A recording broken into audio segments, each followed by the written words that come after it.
Right, so this phone is basically a left field kind of one. Nubia's basically gone all in on that proper full screen idea. No notch, no punch hole, nothing actually. And honestly, the first time you turn it on, it just looks really clean. And yeah, I can't deny it, for movies and gaming especially, that uninterrupted screen is going to be really nice to use. Also, you got the other standout feature. The main camera is a 35mm equivalent. Basically, it gives photos a more natural perspective and a bit more of that street photography vibe instead of the usual wide phone look. Now that's not going to matter to some, but for others, it could be a game changer. Just one quick thing before I carry on, Nubia are actually running an Easter promo called the Ultra Easter Hunt. Basically, you can grab a £40 off coupon, and there's also a giveaway where you can win a photographer kit or a gamepad too. So be sure to check this out in the link in the description to save even more money off this phone if it is something you are interested in. Let's carry on. This is the Nubia Z80 Ultra. This thing has basically been built for power users in mind. You have got some impressive flagship performance here, a massive 7200 mAh battery and even faster wireless charging.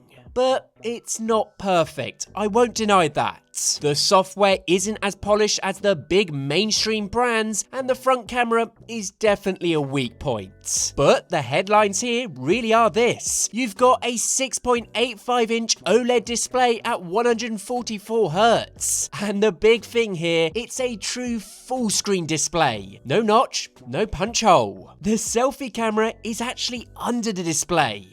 But not only that, you've got the Snapdragon 8 Elite Gen 5 chip, so performance is absolutely no issue here. And finally, there's the cameras. The main camera is a 50 megapixel 1.3-inch sensor with OIS. But it's not the usual wide lens, it's a 35mm equivalent. That actually truly matters, and I'll show you why later. So yeah, the spec sheet is kind of impressive for the asking price, but is it actually worth it? So unboxing this guy, and straight away you can tell this is not a small phone. It's big, it's boxy, and it's kind of got that proper slab feel at a weight in hand of about 227 grams. If you're used to smaller phones, you're going to very much notice the weight of this thing and actually how it feels in hand. But the flip side is, it feels very solid. It certainly feels like a flagship in the hand, not in a Apple polished way, but in a sturdy, confident one.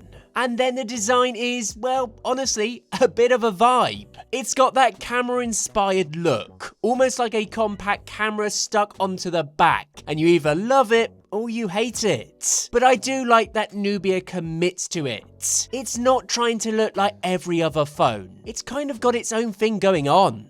Now around the phone as well, it's very purpose built. You've got a USB-C port on the bottom, dual SIM and proper stereo speakers. On the side you've got a customizable slider, which is actually handy for quick shortcuts. And then the standout, a proper two-stage camera button. So you can half press to focus and full press to shoot like a real camera. It does sound like a small thing, but it genuinely makes taking photos feel quicker and more intentional. Especially if you're doing street shots or grabbing quick snaps. Now moving on to the software, because this is one of the areas where phones like this can feel a bit rough. And that is basically the story here. It's fast, don't get me wrong, like properly fast. But the overall polish isn't on the same level as the big mainstream brands. I find it usable, it's not a mess, but it's not as refined as Samsung, Google or Apple. And the other thing is support. You're not really buying this expecting 7 years of updates and instant monthly patches. The brands simply aren't going to do that. So yeah, day to day, it's totally fine, but it doesn't really feel luxury smooth in the software sense. Now moving on to the more positives, and when it comes to the screen, this is where the phone kind of justifies itself. Because the whole point is nothing's in the way. When you're watching content, scrolling, gaming, you don't have that little black cutout constantly sitting there. And once you get used to it, it's actually hard to go back.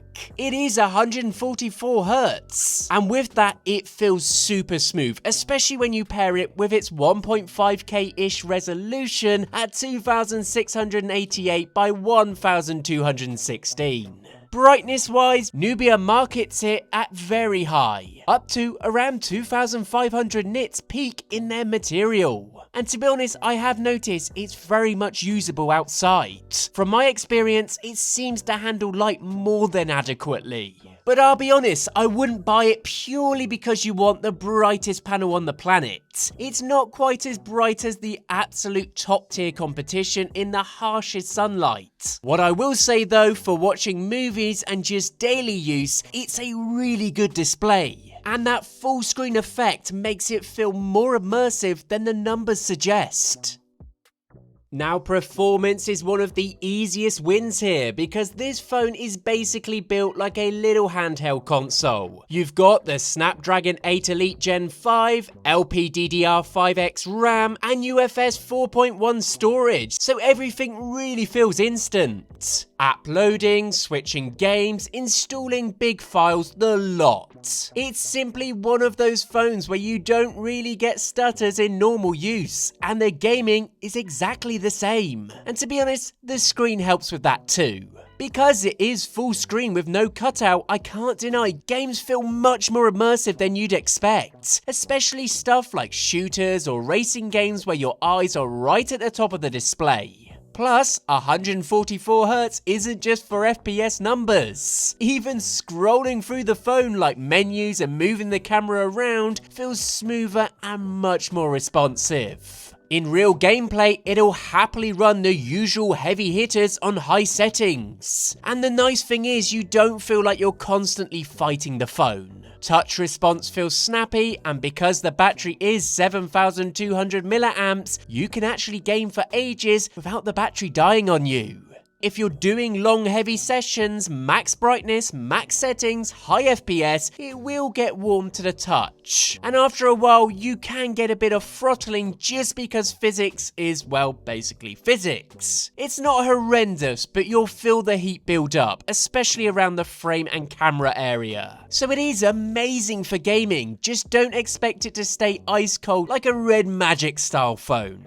Now, in terms of battery performance, this is pretty good too. In real use, I'm regularly seeing around 2 days per charge. Now, that's not with much gaming, that's just really general use. But that alone is pretty impressive. Charging is strong too. 80 watts wired can hit about 64% in 30 minutes. And a full charge in just under an hour. That's all with turbo mode.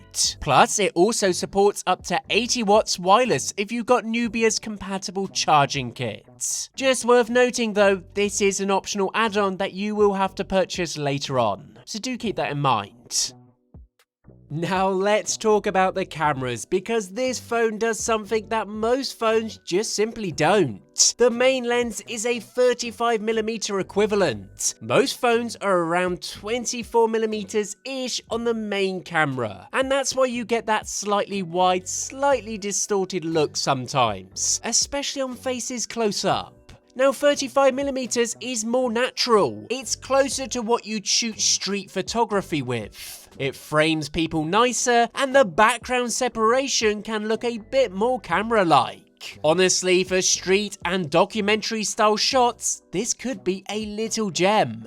In good light, the main camera can produce really lovely results. Sharp, punchy, and with more natural perspective.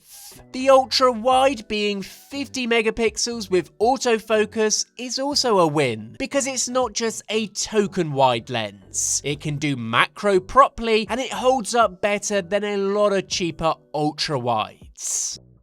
Now, video is strong on paper with up to 8K 30 frames per second and the option for high frame rates at 4K filming. Overall, in good light, the rear cameras can look really good when it comes to video. But here's the real world thing. You can absolutely get nice footage, but you do need to pay attention to settings because it is possible to end up with shakier clips than you'd expect if you're not using the right stabilization options. Now this is common with a lot of phones like this. You really do need a gimbal or a tripod, but there is a stabilization option within this. Once you dial it in, you can see that 8K footage looking pretty darn good. However, if you like that more camera-ish 35mm look and don't mind the occasional inconsistency, the Z80 Ultra can create some really satisfying shots. So who is this really for? Well, if you're a media person, a gamer, someone who wants a clean screen and battery for days, and you like the idea of a more photography style main camera, this is genuinely a bit of a hidden gem. As an alternative to the big names, the Nubia Z80 Ultra might be a banger for 2026.